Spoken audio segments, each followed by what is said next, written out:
لبيك اللهم لبيك لبيك لا شريك لك لبيك إن الحمد والنعمة لك والملك لا شريك لك لبيك اللهم لبيك. السلام علیکم ورحمۃ اللہ وبرکاتہ. نحمده ونصلی علی رسوله الکریم.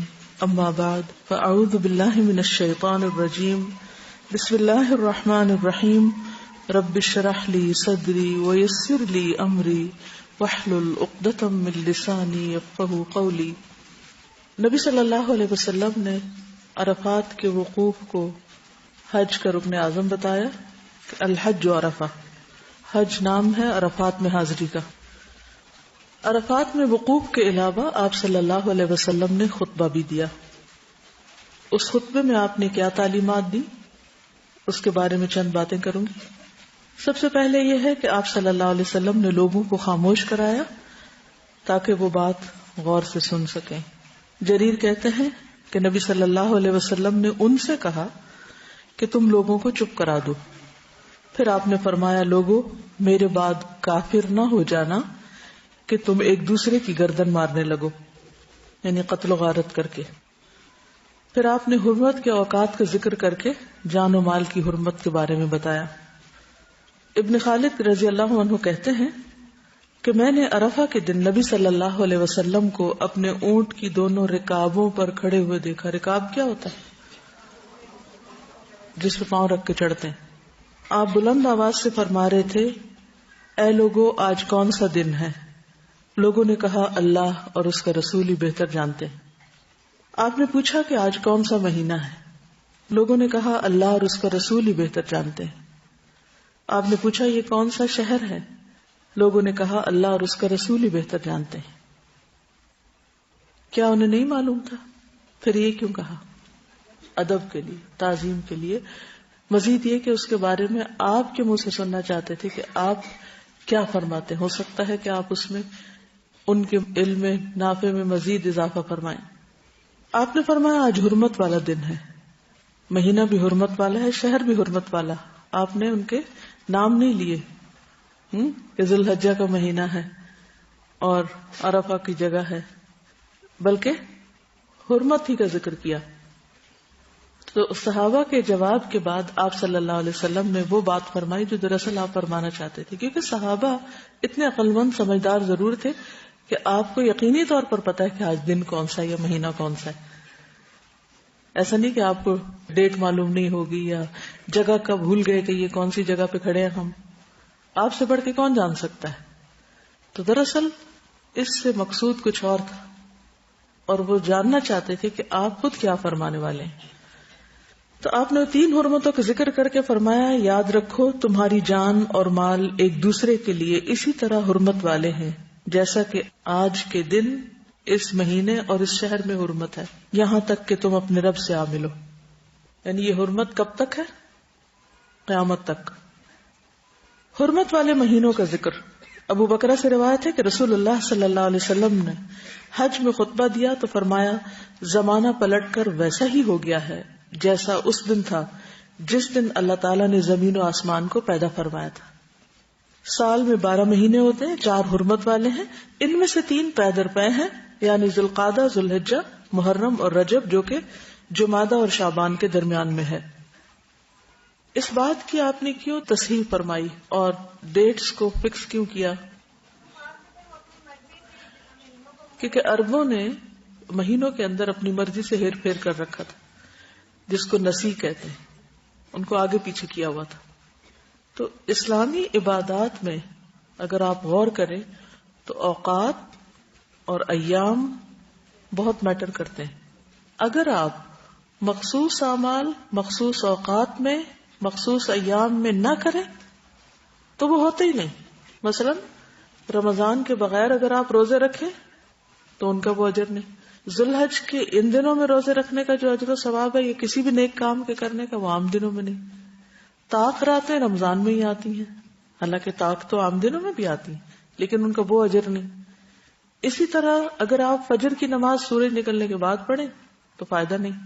باقی نمازوں کے بھی اوقات تو ان الصلاۃ کانت علی المؤمنین کتابا موقوتا، وقت کی پابندی کے ساتھ فرائض عائد کیے گئے. تو حج بھی اگر 9 تاریخ کو عرفہ میں قیام نہ کیا جائے، اور پھر اس میں بھی آپ دیکھیں صرف دن نہیں بلکہ وقت بھی، کب؟ زوال آفتاب کے بعد. زوال آفتاب کے بعد سے لے کر سورج غروب ہونے تک وہاں رکنا ہوگا. اگر کوئی اس سے پہلے نکل گیا تو اس کو دم دینا ہوگا، کیونکہ اس وقت تک آپ کو وہاں رکنا چاہیے. ہاں اگر کوئی شخص کسی وجہ سے تاخیر ہو گئی، رستے میں کوئی ٹریفک بلاک ہو گئی، کوئی وجہ ہو گئی کہ وہ مغرب کے بعد پہنچا، تو بھی اس کا وقوف شمار ہو جائے گا، لیکن مغرب سے پہلے نکلنے کی اجازت نہیں وہاں سے. تو اس سے کیا پتہ چلتا ہے کہ چاند کی تاریخوں کا حساب کتاب رکھنا اور ایام اور دنوں اور مہینوں اور اوقات کی پابندی کرنا یہ بہت ضروری. یہ سب کچھ ہمیں ٹائم مینجمنٹ بھی سکھاتا ہے، کیونکہ اس میں جہاں دنوں کی پابندی ہے وہاں اوقات کی، اور ہر روز 5 نمازوں میں جو اوقات کی پابندی ہے وہ انسان کو کس چیز کا پابند بنا دیتی ہے؟ ٹائم کانشیس بنا دیتی ہے، اوقات کا پابند بنا دیتی ہے. اور اوقات کی پابندی کا فائدہ کیا ہوتا ہے؟ اگر آپ اپنے لیے بھی کوئی ٹائم ٹیبل بنا لیں، آپ کی عبادت کا ٹائم ٹیبل تو اللہ تعالیٰ نے خود ہی سیٹ کر دیا، آپ کو اجازت نہیں ہے اس میں کمی بیشی کرنے کی، چھیڑ چھاڑ کرنے کی، اپنی مرضی کرنے کی. لیکن اس میں ہمارے لیے سبق کیا ہے کہ ہمیں باقی کاموں کے لیے بھی کیا مقرر کرنے چاہیے؟ اوقات مقرر کرنے چاہیے. جو لوگ اپنے لیے خود پلان نہیں کرتے، پھر دوسرے ان کے لیے کچھ پلان کر دیتے ہیں، پھر انہیں ان کے طریقے پہ چلنا پڑتا ہے. اور ہو سکتا ہے جو دوسروں نے آپ کے لیے پلاننگ کر رکھی ہو وہ کیا ہو؟ وہ ہو سکتا ہے آپ کے دین کے، آپ کے اخلاق کے، آپ کے ایمان کے، آپ کے تقوی کے منافی ہو. تو نبی صلی اللہ علیہ وسلم نے اس تاریخ کو فکس کر دیا کہ اب سے حج اپنی صحیح اصل تاریخ پہ آ گیا ہے. پھر جاہلیت کے رسم و رواج کا خاتمہ کیا. صحیح مسلم کی روایت میں ہے، فرمایا خبردار، جاہلیت کے تمام امور میرے قدموں تلے روندے جا رہے ہیں. سب جاہلیت کی رسمیں ختم، جاہلیت کے سب خون ختم کیے جاتے ہیں. خون کے بدلے میں جو قتل ہو رہے تھے آپ نے اس کو سٹاپ کر دیا. اور سب سے پہلا خون جو میں ختم کرتا ہوں وہ ہمارا اپنا خون ہے، ابن ربیعہ کا، یعنی اس کو معاف کرتا ہوں.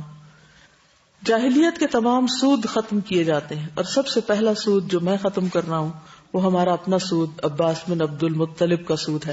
یہ سب ختم ہے، یعنی جس جس کو انہیں دینا ہے آج کے بعد کسی کو نہیں دینا، سب کا ختم، نل اینڈ وائڈ، ختم. کتنی خوبصورت بات ہے. آپ نے اپنی ذات اور اپنے خاندان سے ابتدا کی رسموں کو ختم کرنے کی. ہمارے ہاں لوگ تقریریں کرتے ہیں اور دوسروں کو سکھاتے رہتے ہیں رسمیں نہ کرو، لیکن جب اپنی باری آتی ہے تو وہ سب کچھ کرتے ہیں. اسی لیے تو کوئی اصلاح ہو نہیں پاتی. آپ نے سود ختم کیا تو اپنے گھرانے سے، قتل کے بدلہ اپنے گھرانے سے، خون معاف کیا تو اپنے گھرانے سے. تو جس چیز کی آپ دوسروں کو دعوت دے رہے ہیں اس کو پہلے خود کرنے کی کوشش کریں. عورتوں کے بارے میں اللہ کے تقوی کی نصیحت کی گئی. صحیح مسلم کی روایت ہے، فرمایا عورتوں کے بارے میں اللہ سے ڈرو، تم نے اللہ کی امانت سے ان پر اختیار حاصل کیا ہے اور اللہ کے کلمہ سے ان کی عصمتوں کو حلال جانا ہے. اور ان عورتوں پر بھی واجب ہے کہ وہ تمہارے حقوق کا لحاظ رکھیں، اور وہ یہ کہ تمہارے بستروں پر وہ کسی کو نہ آنے دے جن کا آنا تمہیں ناگوار ہو. تمہارے گھروں میں تمہارے ناپسندیدہ افراد کو، مرد ہوں یا عورتیں، نہ آنے دے. یعنی شوہر کو جس کا آنا ناپسند ہو، عورت کے لیے کیا لازم ہے؟ اس کو انوائٹ نہ کرے، اس کو نہ آنے دے. اگر وہ ایسا کرے تو انہیں مارو، مگر زخمی کرنے والی مار نہ ہو. یہ کیوں کہا؟ اتنی سخت بات کیوں کی؟ کیونکہ گھر کے آنر کو، گھر کی زندگی کو بچانا مقصود ہے، ایک خاندان کو پروٹیکٹ کرنا مقصود ہے. خاندان بکھر جائے تو سب کچھ بکھر جاتا ہے. اور تم پر واجب ہے کہ ان کا نان نفقہ اور لباس معروف انداز میں مہیا کرو، یعنی ان کو دو. معروف کا مطلب یہ کہ احسان جتائے بغیر، اور جیسا خود کھاتے ہو ویسا ہی ان کو بھی کھلاؤ. پھر دجال کا تفصیلی ذکر کیا. صحیح بخاری میں ابن عمر کی روایت ہے، ہم حجۃ الوداع کا ذکر کر رہے تھے جبکہ نبی صلی اللہ علیہ وسلم ہم میں موجود تھے، اور ہم نہیں سمجھتے تھے کہ حجۃ الوداع کا مفہوم کیا ہے. پھر آپ نے اللہ کی حمد اور اس کی ثنا بیان کی. پھر مسیح دجال کا ذکر بہت تفصیل کے ساتھ بیان کیا. آپ نے فرمایا کوئی نبی ایسا نہیں آیا جس نے اپنی امت کو مسیح دجال سے نہ ڈرایا ہو، اور ان کے بعد آنے والے پیغمبروں نے بھی ڈرایا، اور وہ تم میں سے نکلے گا. یعنی اب چونکہ آپ کے بعد کسی اور نبی کو آنا نہیں تھا، اس لیے فرمایا اس امت میں نکلے گا. اور تمہارے جاننے کی علامت کافی ہے کہ وہ کانا ہوگا، تمہارا رب کانا نہیں، اس کی داہنی آنکھ کانی ہوگی، انگور کے دانے کی طرح پھلی ہوئی ہوگی. پھر عورتوں کو بھی خصوصی تعلیم دی. اس سے یہ بھی پتہ چلتا ہے کہ حج کا موقع صرف ریچولز ادا کرنے کا موقع نہیں بلکہ تعلیم کا موقع بھی ہے. اور سیرت پڑھتے ہوئے اور نبی صلی اللہ علیہ وسلم کے حالات پڑھتے ہوئے اس بات کو آپ خاص طور پر نوٹ کریں گے، خواہ جنگ ہو، گھر ہو، باہر ہو، امن ہو، حج ہو، ہر موقع پر آپ صلی اللہ علیہ وسلم نے تعلیم کا سلسلہ جاری رکھا. وہ صرف کلاس روم کی حد تک نہیں تھا، مسجد کی حد تک نہیں تھا، بلکہ ہر موقع کی مناسبت سے جہاں جو ضرورت پڑی آپ اس کے مطابق لوگوں کو سکھاتے رہے. ابو امامہ باہلی سے روایت ہے کہ میں نے رسول اللہ صلی اللہ علیہ وسلم کو حجۃ الوداع کے سال خطبہ دیتے ہوئے سنا کہ کوئی عورت اپنے شوہر کے گھر سے اس کی اجازت کے بغیر کوئی چیز خرچ نہ کرے، یعنی شوہر کے مال میں سے مراد ہے. آپ سے پوچھا گیا کہ کیا کسی کو کھانا بھی نہ دے؟ آپ نے فرمایا یہ تو ہمارے مالوں میں سے افضل ترین ہے. یعنی کوئی بھی چیز جب عورت کو دینی ہوتی ہے تو وہ شوہر کے مشورے سے دے، اس کی اجازت سے دے. پھر فرمایا کوئی کسی کے جرم کا ذمہ دار نہیں. عمر بن احوص فرماتے ہیں میں نے رسول اللہ صلی اللہ علیہ وسلم کو حجۃ الوداع میں یہ فرماتے ہوئے سنا، کوئی جرم کرنے والا اپنے سوا کسی پر جرم نہیں کرتا. اللہ تازر وازرۃ وزر اخرى. نہ باپ کے جرم کی ذمہ داری اس کے بیٹے پر ہے، نہ بیٹے کے جرم کی ذمہ داری اس کے باپ پر ہے. ہر کوئی اپنا ذمہ دار خود ہے. پھر وراثت کی تعلیم. ابو امامہ باہلی فرماتے ہیں کہ میں نے حجۃ الوداع کے سال رسول اللہ صلی اللہ علیہ وسلم کو یہ فرماتے ہوئے سنا، اللہ نے ہر حقدار کو اس کا حق دے دیا، لہذا وارث کے لیے وصیت درست نہیں. مومن، مسلم، مجاہد اور مہاجر کی تعریف بتائی. نبی صلی اللہ علیہ وسلم نے حجۃ الوداع میں فرمایا کیا میں تمہیں مومن کے متعلق نہ بتاؤں؟ مومن وہ ہوتا ہے جس سے لوگوں کی جانیں اور مال امن میں ہو. مسلمان وہ ہوتا ہے جس کی زبان اور ہاتھ سے دوسرے لوگ محفوظ ہوں، یعنی ان کا مال چوری نہ ہو. مجاہد وہ ہوتا ہے جو اللہ تعالیٰ کی اطاعت کے معاملے میں اپنے نفس سے جہاد کرے. ابھی جو میں بات کر رہی تھی نا کہ نفس ہمیں غلام بنا لیتا ہے، تو مجاہد کون ہے؟ جو ہر حال میں اللہ کی اطاعت کرے، اور یہ ایک مستقل جہاد ہے، مستقل روزانہ کا. اور مہاجر وہ ہوتا ہے جو لغزشوں اور گناہوں کو چھوڑ دے. یہ مسند احمد کی روایت ہے. کبیرہ گناہ سے بچنے کا حکم دیا. رسول اللہ صلی اللہ علیہ وسلم نے حجۃ الوداع کے موقع پر 4 باتیں بتائیں کہ اللہ کے ساتھ کسی کو شریک نہ ٹھہراؤ، اللہ نے جس جان کو حرام کیا اسے ناحق قتل نہ کرو، چوری نہ کرو، زنا نہ کرو. پھر دین پہ کاربند رہنے کی تعلیم بھی دی. ابو قتیلہ فرماتے ہیں کہ رسول اللہ صلی اللہ علیہ وسلم حجۃ الوداع کے موقع پر لوگوں کے درمیان کھڑے ہوئے اور فرمایا میرے بعد کوئی نبی نہیں ہے اور تمہارے بعد کوئی امت نہیں ہے، بس اپنے رب کی عبادت کرو، 5 وقت نماز پڑھو، اپنے مالوں کی زکوٰۃ ادا کرو، 1 مہینے کے روزے رکھو، اپنے امراء کی اطاعت کرو، تم اپنے رب کی جنت میں داخل ہو جاؤ گے. اس میں باقی اعمال کے ساتھ ساتھ اپنے امراء کی اطاعت کرو. وَأَطِيعُوا وُلَاةَ أَمْرِكُمْ. اس کا کیا معنی ہے؟ حج میں جو گروپ لیڈر ہو، عام دنوں میں جس کو بھی کسی کام کا ذمہ دار بنایا جائے.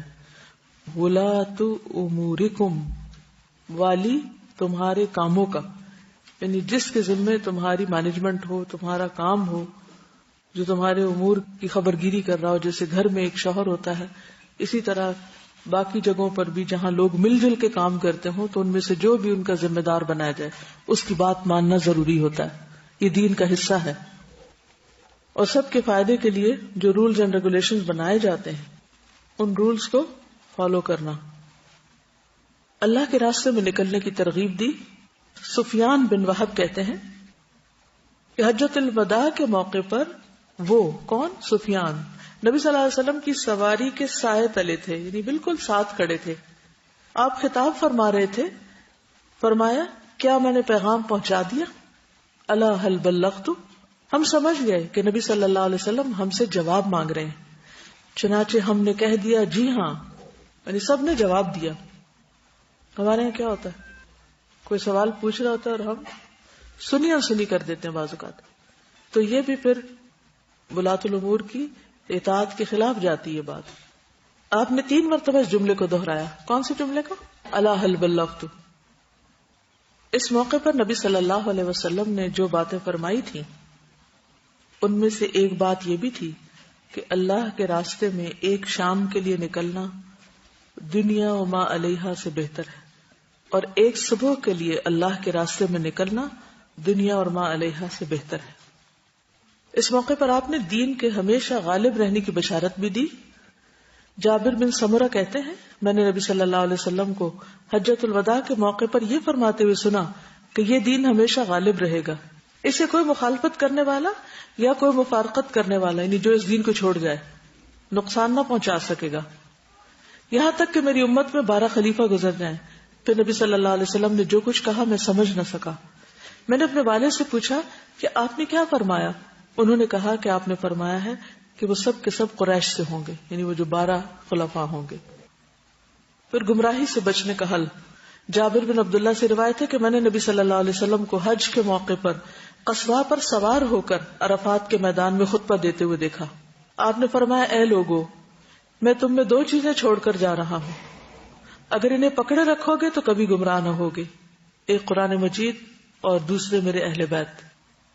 نبوت کا پیغام پہنچانے کی گواہی طلب کرنا. فرمایا تم لوگوں سے میرے بارے میں پوچھا جائے گا. کن لوگوں سے؟ صحابہ سے جو سامنے تھے. تو کیا جواب دو گے؟ لوگوں نے کہا ہم گواہی دیں گے کہ بلا شبہ آپ نے اللہ کا پیغام پہنچا دیا، یعنی پوری طرح ادا کر دیا اور خیرخواہی میں انتہا کر دی. نصحت الامہ. آپ صلی اللہ علیہ وسلم اپنی شہادت کی انگلی آسمان کی طرف اٹھاتے اور لوگوں کی طرف جھکاتے، یعنی اوپر لے جاتے کہ اللہ تو گواہ ہے اور یہ بندے بھی گواہ ہیں، اور کہتے اے اللہ گواہ رہنا، اے اللہ گواہ رہنا، اے اللہ گواہ رہنا کہ میں نے اپنی ذمہ داری پوری کر دی. تو نبی صلی اللہ علیہ وسلم نے عرفات میں جو خطبہ دیا اس کے بعد سے یہ سلسلہ ہمیشہ کے لیے جاری ہو گیا. اب بھی ہر سال حج کا خطبہ باقاعدہ ہوتا بھی ہے اور اسے مختلف ٹیلی ویژن سیٹلائٹس وغیرہ کے ذریعے دنیا بھر میں ریلے بھی کیا جاتا ہے. تو موجودہ خطبہ میں عام طور پر کچھ رشد و ہدایت کی باتیں، کچھ نصیحتیں، کچھ امت مسلمہ کے مسائل کا ذکر ہوتا ہے. تو یہ تھا عرفات کا میدان. اس کے بعد آپ صلی اللہ علیہ وسلم تمام حجاج کے ساتھ، صحابہ کرام کے ساتھ غروب آفتاب کے بعد مزدلفہ کی طرف تشریف لے گئے، جہاں پر مشعر الحرام پہاڑی. قرآن مجید میں اس کا ذکر آتا ہے نا، کیا فَإِذَا أَفَضْتُم مِّنْ عَرَفَاتٍ، جب لوٹو تم عرفات سے تو کیا کرو، فَاذْكُرُوا اللَّهَ عِندَ الْمَشْعَرِ الْحَرَامِ، اللہ کا ذکر کرو مشعر حرام کے پاس، اور مشعر حرام مزدلفہ کے اندر ہے. وَاذْكُرُوهُ كَمَا هَدَاكُمْ، اور اس کا ذکر کرو جیسا کہ اس نے تمہیں ہدایت بخشی یا ہدایت دی. وَإِن كُنتُم مِّن قَبْلِهِ لَمِنَ الضَّالِّينَ، حالانکہ اس سے پہلے تم گمراہی میں مبتلا تھے، گمراہوں میں سے تھے. ثم افیدوا من حیث افاض الناس، پھر لوٹو وہاں سے جہاں سے لوگ پلٹے. واستغفروا اللہ ان اللہ غفور رحیم، اور اللہ سے بخشش مانگو، بے شک اللہ غفور رحیم ہے. عروہ بن مدرس طائی کہتے ہیں کہ میں مزدلفہ میں وقوف کے وقت رسول اللہ صلی اللہ علیہ وسلم کی خدمت میں حاضر ہوا اور عرض کیا اے اللہ کے رسول، میں قبیلہ طے کے 2 پہاڑوں سے آیا ہوں. اپنی سواری کو ہلکان کیا، بہت تھکایا، کوئی ٹیلا یا پہاڑ نہیں چھوڑا جہاں میں نہ ٹھہرا، کیا میرا حج ہو گیا؟ آپ نے فرمایا جس نے ہمارے ساتھ فجر کی نماز پالی اور اس سے پہلے وہ رات یا دن عرفات میں حاضر ہو چکا تو اس کا حج پورا ہو گیا اور اس نے اپنا میل کچیل دور کیا. اس سے کیا پتہ چلتا ہے کہ ڈائریکٹ مزدلفہ پہنچنے والے کا حج نہیں ہوتا، مزدلفہ سے پہلے عرفات جانا ضروری ہے. اہل مزدلفہ کی فضیلت بھی آپ نے بتائی. بلال بن رباح سے روایت ہے نبی صلی اللہ علیہ وسلم نے مزدلفہ کی صبح ان سے فرمایا اے بلال، لوگوں کو خاموش کراؤ. پھر فرمایا اللہ تعالیٰ نے تمہارے اس مزدلفہ میں تم پر احسان فرمایا کہ تمہارے نیکوکاروں کی وجہ سے تمہارے گناہوں کو بھی بخش دیا ہے اور تمہارے نیکوکاروں نے جو مانگا انہیں بھی عطا کر دیا. عرفات میں سب لوگ کیا ایک ہی جیسی دعائیں کر پاتے ہیں؟ یہ سب کا ایک ہی درجہ ہوتا ہے؟ نہیں. کچھ لوگ اللہ نے ان کو خاص حکمت سے، علم سے، صحت سے، طاقت سے، طریقے سے نوازا ہوتا ہے اور وہ اپنی زندگی کو بہترین طریقے پر بسر بھی کرتے ہیں اور ایسے مواقع سے خوب فائدہ بھی اٹھاتے ہیں. کچھ لوگ تو جہالت میں اس وقت کو گنوا دیتے، تو کچھ بھرپور فائدہ اٹھاتے. لیکن چونکہ سب حاضر ہوتے ہیں، اللہ تعالیٰ ان پہ رحمت فرماتے، پھر سب مزدلفہ آتے ہیں. اور عرفات سے مزدلفہ اگر سے چند کلومیٹر ہے لیکن وہ سفر بھی کافی مشکل ہوتا ہے. بعض اوقات راستے میں ہی گاڑیاں رکی رہتی ہیں اور رات بھی گزر جاتی ہے وہاں کہ مزدلفہ تک پہنچ بھی نہیں پاتے. لیکن کچھ لوگ خوش نصیب پہنچ جاتے ہیں. جو پہنچ جاتے ہیں ان پر اللہ کی رحمتیں ہیں اور جو رکے ہوئے رستے میں ان پر دوسری قسم کی رحمتیں. تو سورج غروب ہوتے ہی نماز مغرب ادا کیے بغیر عرفات سے مزدلفہ آتے ہیں. یہ ایک بہت ہی عجیب منظر ہوتا ہے. عام طور پر جب ہم گھروں میں ہوتے ہیں اذان مغرب ہوتی ہے تو بہت فکر لگ جاتی ہے باقی ساری نمازوں کی نسبت. کیا وقت تھوڑا ہے، جلدی سے نماز پڑھے، جلدی، یعنی اس وقت اور کچھ نہیں سوچتا. ہم کہتے جلدی نماز کی طرف جائیں، پھر ہم نماز پڑھتے ہیں. وہاں اذان ہو رہی ہوتی اور سب لوگوں کی سواریاں سڑک پہ آ کے کھڑی ہو جاتی ہیں، سب چلنے کو تیار ہوتے اور دل اندر سے کہہ رہا تھا اذان ہو گئی، اذان ہو گئی. لیکن چونکہ اللہ کے رسول صلی اللہ علیہ وسلم نے وہاں نماز نہیں پڑھی، اس لیے اس وقت، یعنی ویسے تو وقت کی پابندی لازم ہے لیکن اس وقت اطاعت لازم ہے. عبادت نام ہی اطاعت کا ہے کہ آپ کو یہاں نماز نہیں ہے پڑھنی، اب چلیے آپ یہاں سے نکلیے اور نماز مغرب مزدلفہ میں جا کے ادا ہوگی. چاہے آپ 4 گھنٹے میں پہنچے، مغرب اور عشاء دونوں وہاں جمع کر کے پڑھی جاتی ہیں. علی رضی اللہ عنہ سے روایت ہے آپ عرفات سے سورج غروب ہونے کے بعد روانہ ہوئے. اس روانگی میں اطمینان اور سکون اور وقار ضروری ہے. رسول اللہ صلی اللہ علیہ وسلم عرفات سے اطمینان اور سکون کے ساتھ چلے. نو ہری. ہوتا یہ ہے کہ جب ہمیں ایک اگلی منزل پہ پہنچنا ہوتا ہے تو ہم جلدی کرتے ہیں، جلدی جلدی بس وہاں پہنچ جائیں. بھی وہاں پہنچ کے کیا کرو گے؟ کون سا ایسا کام ہے جو وہاں تمہارے نہ پہنچنے سے چھٹا ہوا ہے؟ وہاں تو صرف آپ نے جا کے وقت گزارنا ہے. تو اگر وہ وقت راستے میں آ گیا کسی بھی وجہ سے تو صبر سے کام لے. بے چینی کس بات کی؟ اللہ آپ کو حج عمرے پہ لے جائے، جس دن آپ نے نیت کر لی، ارادہ کر لی، ساتھ ہی باندھنے کے بس ابھی سے میں اللہ کے راستے میں ہوں، مجھے کسی قسم کوئی پریشانی. جب میں اللہ کے راستے میں، فکر کس بات کی؟ اللہ کے راستے میں ایک ایک لمحے کا اجر مل رہا ہے. اونٹنی ایک پاؤں اٹھاتی، جیسے آتا نا حدیث میں، ایک قدم اٹھاتی تو آپ کے لیے اجر لکھا جاتا ہے. آپ کی گاڑی چل رہی ہے، آپ پیدل چل رہے ہیں، آپ کھڑے ہیں، کچھ ہے، آپ اللہ کے راستے میں موج منائیں، ثواب لکھا جا رہا ہے. خوش رہیں، دوسروں کو بھی خوش رہیں. اور اس میں یہ کہ بعض اوقات ٹھیک ہے اس بات کی پریشانی ضرور ہوتی ہے کہ ہم سے مس نہ ہو جائے کوئی منصب، یہ ہونی چاہیے. لیکن اس کے علاوہ اگر آپ کے ہاتھ میں نہیں ہے کچھ تو اس وقت کا استعمال سیکھیں، آرام سے سکون سے بیٹھیں، ذکر کریں، دعائیں مانگیں. بلکہ حج کا سارا سفر تو اتنا بہترین سفر ہے کہ جہاں بھی گاڑیاں رک گئیں بس نکالیں کتابیں دعاؤں کی اور اللہ سے خوب خوب مانگیں. اور طریقہ کیا ہے؟ یہ نہیں کہ آپ رٹی رٹائی دعائیں بس پڑھتے جائیں. ہر دعا پہ رکیں، پھر اس کے ترجمے پہ غور کریں اور سوچیں اس سے متعلق مجھے کیا چاہیے، میری زندگی میں یہ دعا کیسے اپلائی ہوتی ہے. مثلا ربنا ہب لنا من ازواجنا وذریاتنا والی دعا آ گئی. اب یہاں آپ کیا سوچیں؟ اپنے گھریلو جو بھی مسئلے مسائل ہیں، رب ارحمہما کما ربیانی صغیرا، والدین سے متعلق جو باتیں آپ کو یاد آئیں وہ سوچنا شروع کر دیں. پھر اسی طرح اور بھی جتنی بھی دعائیں ہیں، ربنا اغفر لی ولوالدی وللمؤمنین یوم یقوم الحساب، قیامت کے دن کے بارے میں سوچنا شروع کر دیں. اور وہاں کی جو آپ کے ذہن میں خوف، فکر اور پریشانی ہے نا، ان سب کے بارے میں دعائیں کر رہے ہیں. اللہ سے باتیں شروع کر دیں کہ اللہ تعالیٰ وہاں ہمیں زیادہ کھڑا نہ ہونا پڑے، ہمارا حساب آسان ہو جائے، ہمارے عیبوں کو ڈھانپ دینا، وغیرہ وغیرہ جتنی بھی چیزیں ہیں. تو جتنی بھی دعائیں ہیں ان کو بھی بس یہ بھی نہ ہو کہ کتاب شروع کی تھا، یہ کتاب کب ختم ہوگی، اس پہ نہیں سوچیں. تو بھی دعائیں مانگ لی نا آپ نے تو بہت بڑی بات ہے. ایز لانگ ایز آپ کا کنیکشن اللہ سے بحال ہو گیا ہے اور آپ انجوائے کر رہے ہیں اپنے اس وقت کو اور خوب دعائیں کر رہے ہیں، کیونکہ آپ اللہ کی راہ میں سفر پر ہیں اور اس کے ساتھ ساتھ آپ کے جو احساسات ہیں وہ بھی مختلف ہیں اور آپ کو اوپر فکر بھی کوئی نہیں.